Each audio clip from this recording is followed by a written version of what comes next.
देश की वित्त मंत्री निर्मला सीतारमण ने 7वीं बार देश का आम बजट पेश कर दिया है।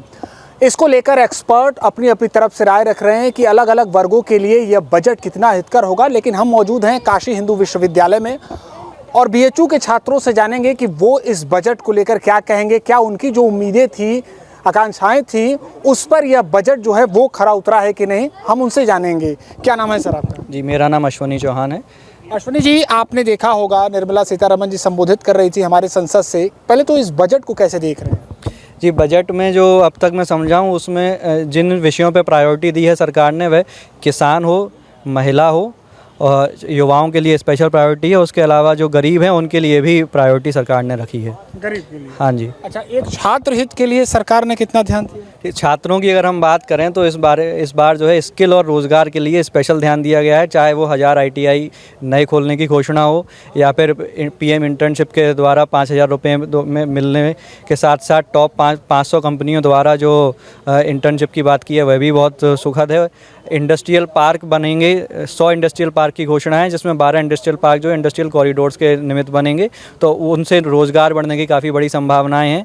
अलग अलग हम देखते हैं कस्टम्स और ड्यूटीज़ बढ़े हैं। ईज़ ऑफ डूइंग बिजनेस में हम देखते हैं कि मुद्रा लोन को 10 लाख से बढ़ाकर 20 लाख कर दिया गया है। एजुकेशन लोन जो गारंटी फ्री पहले 7 लाख तक होता था उसको 10 लाख तक किया गया, उसमें 3% इंटरेस्ट में छूट भी मिलेगी अब। तो यह चाहे पढ़ने के लिए सुगमता की बात हो, चाहे रोज़गार के लिए सुगमता की बात हो, दोनों में जो है सरकार ने काफ़ी अच्छे प्रावधान दिए हैं। 10 में से कितने नंबर?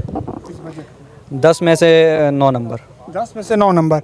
आपका शुभ नाम सर? जी, मैं डॉक्टर भवानी सिंह। अच्छा, यहाँ किस विषय में पढ़ाई? मैं आयुर्वेद संकाय में IMS में यहाँ सीनियर रेजिडेंट के पद पर कार्यरत हूँ। अच्छा, कैसे देखते हैं इस बजट को?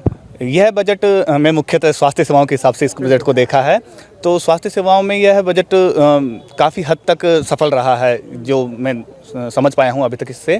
इसमें जो मेडिकल इक्विपमेंट्स हैं उनकी जो टैक्स था वह 15 से घटा के 5% किया है, जिसका सीधा लाभ हमारे भारत के जनमानस को मिलने वाला है। जिसमें जैसे डायग्नोस्टिक प्रोसीजर्स की जो मशीनें हैं, अगर वह सस्ती होगी तो डायग्नोस्टिक प्रोसीजर सस्ते होंगे, और जो रिपोर्ट्स जो करवाने जाते हैं लोग, एक्सरे वगैरह, तो उनका रेट कम होगा, डेफिनेटली कम होगा आने वाले समय में। इसके अलावा जो कैंसर पेशेंट्स हैं उनके लिए 3 और मेडिसिन को, जो पहले कस्टम फ्री थी, उनके अलावा 3 और मेडिसिन को कस्टम फ्री किया गया है, जो कि बाहर से इंपोर्ट होती थी। इसके अलावा जो इस बजट का मेन प्रायोरिटी थी वो थी कृषि उत्पादन को बढ़ाना। तो मैं आयुर्वेद का संकाय का छात्र हूँ और कृषि उत्पादन आयुर्वेद की रीढ़ है। जो प्लांट प्रोडक्ट्स हैं, मेडिसिनल प्लांट्स के प्रोडक्ट हैं, वह हमारी आयुर्वेद की रीढ़ की हड्डी है एक तरह से। अगर कृषि उत्पादन बढ़ेगा तो कहीं ना कहीं औषधीय पादप या मेडिसिनल प्लांट्स हैं उनका उत्पादन बढ़ेगा। और जिस तरह से इंडिया में जामनगर में भी रिसेंटली WHO का जो सेंटर ओपन किया गया था, उसके तहत अगर हम मेडिसिनल प्लांट्स का ग्रोथ बढ़ाते हैं यहाँ पे, तो इसका फ़ायदा इंडिया को बहुत ज़्यादा तरीके से मिलने वाला है। हम मेडिसिन को इंपोर्ट कर सकते हैं। ये हमारे लिए एक बहुत अच्छी बात है कि हमारे यहाँ पे इतने सारे वैरायटी ऑफ मेडिसिनल प्लांट्स पैदा होते हैं जो और कहीं किसी कंट्री में पैदा नहीं होते हैं। तो ये हमारे लिए गोल्डन अपॉर्चुनिटी है और ये बजट हमें उसके लिए स्ट्रेंथ देता है। 10 में से कितने नंबर इस बजट? मैं 8 नंबर दूंगा इस बजट को। 8 नंबर देंगे जी। आपकी आकांक्षाओं पर कितना यह बजट खरा उतरा? जी, इनमें से विशेष तौर पर अगर देखा जाए तो युवाओं, वो भी हुनरबाज जो युवा हैं, गरीब महिलाओं एवं गरीब लोगों को ध्यान में रखा गया है। अगर एक वाक्य में इसको देखा जाए तो ये एक सर्वांगीण विकास, सर्वव्यापी एवं सर्वसमावेशित करने वाला एक बजट है, जो 2047 में जो हमारा एक लक्ष्य है कि हम विकसित भारत की ओर चलें, तो ये उसको ले जाने वाला एक बजट है। इसमें अगर मैं विशेष प्रकार पर युवाओं के लिए देखूँ तो 500 कंपनियों में से 1 करोड़ युवाओं को इंटर्नशिप दी जाएगी अगले 5 वर्षों तक, एवं मुद्रा लोन की सीमा 10 लाख से बढ़ाकर 20 लाख कर दी गई है। 100 शहरों पर फूड पार्क्स बनाए जाएंगे। और अगर मैं पढ़कर आपको 1-2 बताता हूं, और जैसे कि 100 करोड़ तक के कर्ज के लिए अब अलग गारंटी नहीं दी जाएगी। 500 टॉप कंपनियों में 1 करोड़ युवाओं को इंटर्नशिप मिलेगी। 5 साल में 1 करोड़ युवाओं को इंटर्नशिप मिलेगी। 100 फूड क्वालिटी टेस्ट लैब बनाए जाएंगे और पूर्वी क्षेत्रों में औद्योगिक कॉरिडोर बनाए जाएंगे, जो भी युवाओं के लिए ही हेल्पफुल रहेगा। कहा जाता है कि जो सबसे ज़्यादा जो युवाओं की अपेक्षा रहती है वो रोजगार से रहती है, और रोजगार के हमारे देश में अलग अलग मायने भी हैं, प्राइवेट सेक्टर हो, सरकारी क्षेत्र हो। एक सवाल है कि क्या संतोषजनक जवाब मिल रहा है युवाओं को इस बजट से? अवश्य तौर पर मैं ये जरूर कहूंगा कि इस बार जवाब दिया गया है, क्योंकि एक विशेष प्रकार से एक माहौल बनाया जा रहा था कि सरकार युवाओं को नज़रअंदाज कर रही है, किन मानकों पर, रोजगार के मानकों पर। तो इस बार सरकार ने उसको जवाब दिया गया है, क्योंकि बहुत सारी अन्य दिशाएं भी खोली गई हैं कि आप सिर्फ शिक्षा में रोजगार का मतलब आप नौकरी ही नहीं है, आप उद्योग में बढ़ सकते हैं। सरकार ने उस पर भी आपकी मदद की है। आप कैसे देखते हैं इस बजट को?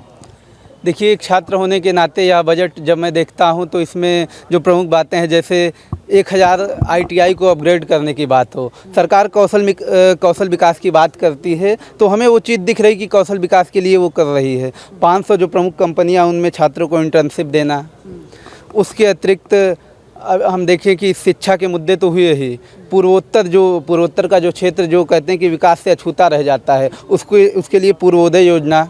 अच्छा, कुछ लोगों का ये भी कहना है कि ये सीधे सीधे पॉलिटिकल बेस्ड बजट भी लग रहा है। जैसे कुछ राज्यों को, हालांकि उनकी मांग थी, ठीक है हमारे ही वो देश के राज्य हैं, लेकिन आंध्र प्रदेश हो, बिहार हो, उनको इतने बड़े प्रोजेक्ट पर आधारित करना, तो ये उसको जोड़ रहे हैं कि ये पॉलिटिकल बजट। आप कैसे मानते हैं इसे? देखिए, जहाँ तक मेरा मानना है, हम देखते हैं कि पूर्वोत्तर का जो क्षेत्र है या बिहार का ही क्षेत्र है, आप देखेंगे बिहार में उद्योग धंधों की स्थिति मतलब इतनी ख़राब है कि गुजरात और दिल्ली जाके वहाँ के लोग जो है मजदूरी करते हैं, पलायन कर जाते हैं, विस्थापित होते हैं। तो अगर बिहार को सरकार 59-60 करोड़ दे रही है या धन दे रही है जिससे वहाँ के लोगों को रोज़गार मिले, तो ये तो अच्छी बात है। इसमें क्या राजनीति? अभी मैं आपको बताऊं, मैं देख रहा था ट्विटर पे कि कांग्रेस के एक बहुत बड़े नेता पी चिदम्बरम जी का ट्वीट, वो कह रहे हैं कि यह जो बजट है कांग्रेस के घोषणा पत्र जैसा लग रहा है। तो इसका मतलब वो मानते हैं कि कहीं ना कहीं हमारी नीति को भारतीय जनता पार्टी अपना रही है और इस फैसले को जो है, इस बजट को सही ठहरा रहे हैं। बिल्कुल ऐसे मुद्दे हैं कि जो जनता के विकास के मुद्दे थे, जो वो सरकार भी चाहती थी, ये सरकार भी उस पर काम कर रही है। आप कैसे देखते हैं भाई साहब? पहले बताइए, उम्मीद क्या थी? अगर जब पहले आज सुबह उठे होंगे तो एक छात्र होने के नाते कुछ सोचे होंगे कि नहीं सरकार हमारे लिए ये कर दे, सरकार हमारे लिए कुछ विचार कर दे, तो वैसा कुछ रहा बजट?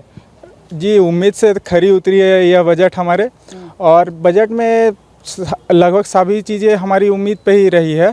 जैसे कि हमारे एजुकेशन को लेके जो इंटर्नशिप के रिगार्डिंग आए हैं कि 5 साल में 1 करोड़ छात्रों को इंटर्नशिप का प्रोग्राम पे दिया जाएगा, और उस पे फिर बहुत सारी इंटर्नशिप ऐसी होती है जो फ्री में करवा दी जाती है, लेकिन उस पे स्टाइपेंड भी देने का है। तो ऐसे ही 10 में से कितने नंबर?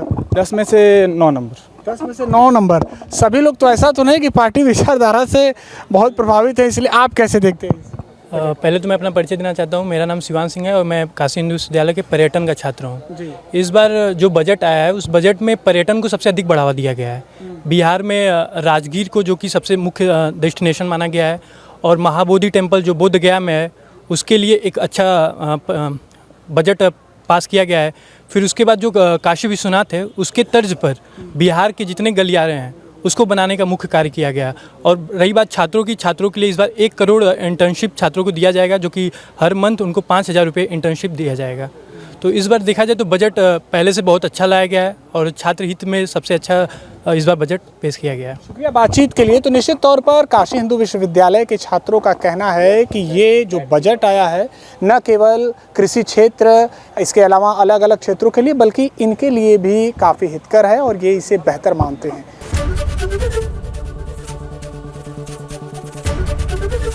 एबीपी गंगा, खबर आपकी, जुबान आपकी।